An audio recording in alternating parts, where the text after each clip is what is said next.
Good morning all my dear students of class 3.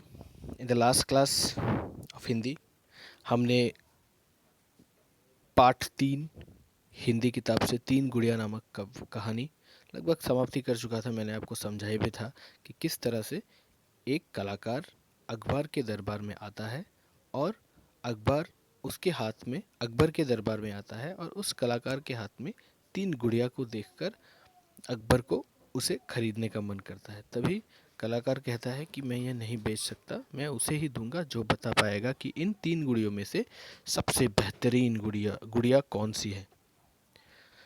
तो यही बात चलते चलते बीरबल आता है। तो बीरबल को देखकर अकबर बोलते हैं कि बीरबल, क्या तुम इन 3 गुड़ियों में से सबसे अच्छी गुड़िया चुनकर बता सकोगे? तो बीरबल उन 3 गुड़ियों को लेकर कान में फूंक मारता है। कान में फूंक मारते ही वो उसको पता चल जाता है कि कौन सी गुड़िया सबसे बेहतरीन है। तो इसी प्रकार से ये कहानी आगे चलता है। आगे चलकर बीरबल को पता चल जाता है कि कौन सी गुड़िया बेहतरीन है। तो मैंने आपको यह कहानी पूरी समझा दी थी। तो चलिए अब हम कुछ शब्दार्थ करते हैं इसी पाठ से। जैसे कि आप देख सकते हैं चित्र में पहला शब्द है कलाकार।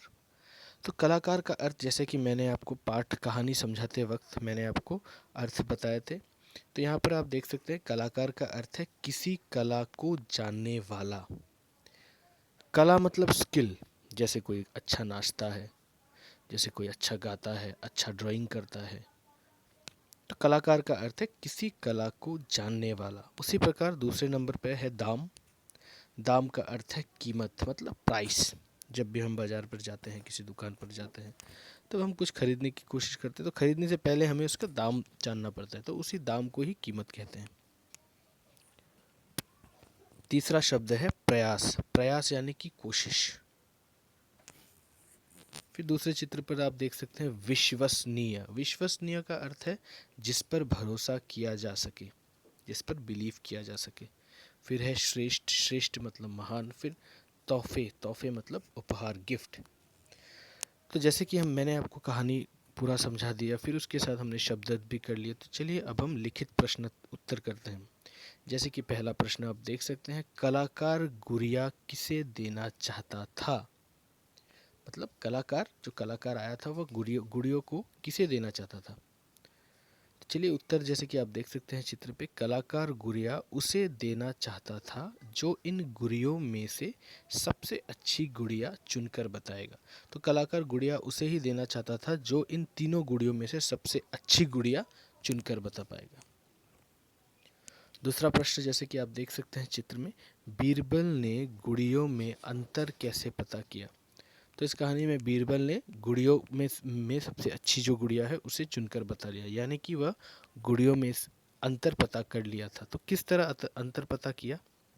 बीरबल गुड़ियों के कानों में फूंक मारकर अंतर पता किया। मैं फिर से दोनों प्रश्न और उनके उत्तर पढ़ को आपके बताता हूँ। कलाकार गुड़िया किसे देना चाहता था? कलाकार गुड़िया उसे देना चाहता था जो इन गुड़ियों में से सबसे अच्छी गुड़िया चुनकर बताएगा। फिर दूसरा है, बीरबल ने गुड़ियों में अंतर कैसे पता किया? बीरबल गुड़ियों के कानों में फूंक मारकर अंतर पता किया। तो इसी के साथ मैंने आज आपको शब्दार्थ और लिखित के 2 प्रश्न उत्तर बताए और मैंने कहानी भी आपको अच्छी तरह से समझा दिया था। मैं चाहूँगा कि आप सभी बच्चे कहानी को घर में अच्छे से पढ़ें, समझें और साथ ही साथ दिए गए शब्दार्थों को अच्छे से पढ़ें। और जो प्रश्न उत्तर जो मैंने आज आपको दिए, लिखित के केवल 2 प्रश्न उत्तर, उनको अच्छे से पढ़ें और घर में सीखने का प्रयास करें। लिखित के और कुछ प्रश्न उत्तर हैं, साथ ही ग्रामर के बहुत से अभ्यास भी है इस पाठ से, उसको मैं दूसरे कक्षा में करवाऊँगा। तब तक के लिए धन्यवाद।